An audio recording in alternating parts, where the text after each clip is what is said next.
La main droite sur les cœurs, l'émir du Qatar se dresse avec considération pour accueillir son hôte. Devant le palais princier à Méridiouane, le debout congolais et la salam à l'amiri retentissent en plein Doha.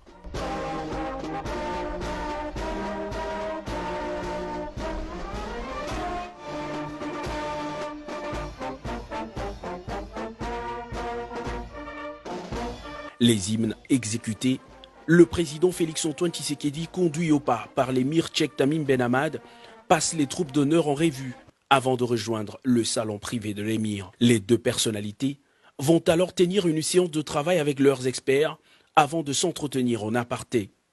Après le tête-à-tête de près d'une heure, le président de la République démocratique du Congo et l'émir du Qatar vont assister à une série de signatures d'accords historiques pour les deux pays. Il s'agit d'un accord général de coopération économique, commerciale et technique entre la RDC et le Qatar qui vise à garantir la sécurité et la protection des investissements massifs qui vont être effectués. Sur cet accord, les deux pays y adossent une convention pour éviter la double imposition de revenus, prérequis pour un traitement fiscal attractif des investissements. Les termes de ce partenariat sont repris dans les mémorandums d'entente et accords signés par la ministre d'État aux Affaires étrangères, Maritou Manzeza pour la RDC, et le ministre de Transport pour le compte du Qatar. Deux secteurs importants sont concernés, entre autres celui du transport aérien et maritime.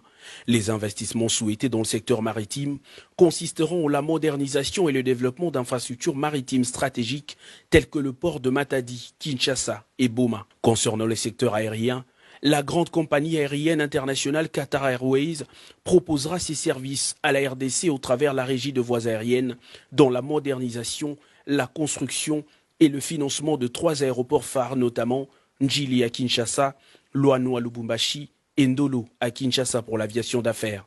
Un bel élan pour l'indépendance économique du pays. Félix-Antoine Tshisekedi Tshilombo poursuit son séjour à Doha. Plusieurs activités en rapport avec les investissements directs étrangers sont annoncées pour les prochaines heures.